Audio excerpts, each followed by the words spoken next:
The amount of times I've heard somebody say, I'll be happy when I achieve X, Y, and Z, or when I finally get this or that, is actually nauseating. It's scary to think that we've all been brainwashed into this idea that achieving more or buying something or finally getting to go somewhere will finally make us happy. And maybe for a brief moment, it somewhat does. However, it never lasts, and that's because true happiness is not based on some goal that you achieve, or some possession that you finally acquire, or a place that you go travel to and experience.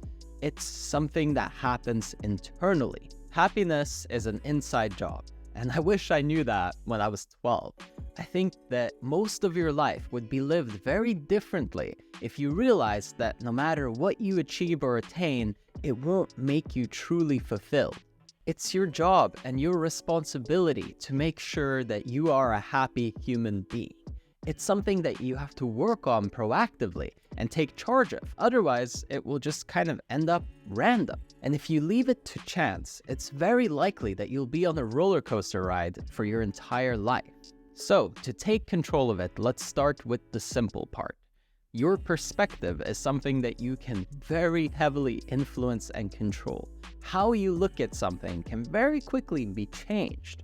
And if you're looking at your life through a perspective of, I'm not happy about this, I don't like how I'm doing here, I'm not making enough money, I don't like my relationship, I'm unhappy here, I'm unhappy there, then chances are you're just going to keep getting more and more of those negative experiences. At the very least, you're going to pay more attention to them and experience more of what they have to offer. However, if you take a moment and decide, I'm going to look for things that are good that I can choose to be happy about, then immediately we start to see a shift in reality. It's not a mind game or a trick, it's a choice. You get to decide whether or not you're going to enhance your positive experience or if you're going to double down on what's negative. It's the good wolf and the bad wolf. If you feed the bad wolf, it'll grow, and it'll eventually grow so big that it'll consume you. And at that point, you have no control anymore. You're in such a deep, dark state that everything is just gloomy. However, if you feed the good wolf enough, it'll help you, it'll support you, it'll build your momentum for you. And a lot of the hard work that you'd be putting in actually starts to feel easy. That's the trick, you see, because when you are happy, when you control your internal state, it becomes way more effortless to achieve every single thing that you wanted to achieve, and everywhere you wanted to go seems more realistic. And honestly, it just kind of feels like you have the Midas touch. Everything you touch turns to gold. Whenever I've worked with high-level professional athletes, it's really interesting to notice how a lot of them are at the same level physically, right? So they can all perform in terms of their body is up to par, and there's not really that much in terms of margin between their physical capacity. The big difference is their state, right? So on the day when it's time to perform, whoever is in the best state of mind typically will outperform everybody else by a long shot. Because if you're out of control, if you don't have your emotions on your side, if you're not feeling good, then of course everybody knows your performance will suffer. And it's so clear to see with an example like that, where you take somebody who has to perform on an extraordinarily high level. Yeah, of course, you might say, oh, yeah, it's obvious that they need to be in the right state of mind. But so do you. Every single day of your life is an opportunity for you to perform on a high level. So this isn't something that's reserved for people who are trying to achieve great success in an area. It's even if you just want to live a healthy, balanced, happy life.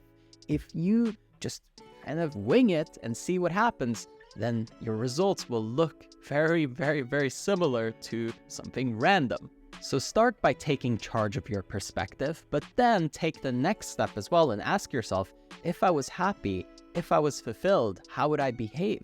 How would I feel? What does that experience actually go like?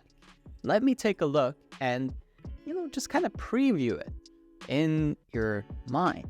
Visualize, see it, make it vivid, make it intense, and really buy into it, because if you can preview it, then it's very easy to step into it. If you keep putting it on a pedestal and you say, one day I'll be happy, one day I'll finally be fulfilled, and you have no idea what it actually feels like, or you've only experienced it briefly for a few moments in your life, then yeah, it's always going to be something that you chase. By virtue of you putting it on the pedestal, pushing it into the future, you are saying to yourself, I'm not allowed to be in an incredible state right now because I don't deserve to be. And of course, that is an extremely self-fulfilling prophecy. If you buy into the idea that you don't deserve to be happy or you don't deserve to feel incredible every single day, every single moment of your life, then you don't get to, because you've already made the decision, the choice. And I'm not telling you that you need to be in bliss for every single moment, but of course, a whole lot more of your life could be lived in a better, more productive, more constructive, and more fulfilling state. Question your beliefs, your thoughts, anything that goes against this, anything that goes against you feeling good, you being in a happy state. Don't just let it slide. Don't just brush it off to the side and say, yeah, well, it's just how I am. This is just how I think. This is just how I feel. Nothing is this is just.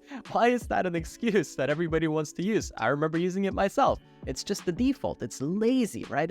I don't want to look under the hood and find out what's going on and why I'm not performing. I'd rather just kind of look away and focus on that one day I'll be okay, because if I sell myself that hard enough, then I can just kind of keep coping. And this is another reason why we run to the coping mechanisms, because we need some quick energy. We need a little boost just to get us by, to let us survive. And whether that's smoking or watching TV shows or scrolling social media, taking drugs, it doesn't matter. Whatever your vice is, you have to look at, where is the root cause? What's it coming from? Why do you need those little hits? And could you potentially release them so that you can take a look at what's really going on deep within? Remember that the quality of your thinking, the quality of your state of mind will largely determine the quality of your life. Take control, take charge. Don't let it be random. Simply by making a decision today to say, I'm going to focus on this, I'm going to dial it down, I'm going to make sure that I live in a state where I'm happy, where I'm enjoying myself, where I'm not putting things off to the future, where someday when I achieve this, that, or the other, I'll finally be there. I'll finally feel good. Feel good now. It'll be way easier, more fun as well, to do everything that you need to do.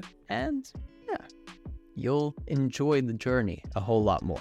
And if you want me to personally coach you every single week, hold you accountable, make sure that you're performing at your absolute best, get you into the peak state of mind where you're really in the prime of your life, then I invite you to click the link in the description, go to erafael.com. Over there, you can book a one-on-one call with me. We'll talk, see if it's a good fit, and if so, I'll be supporting you, making sure that you're performing at your absolute peak.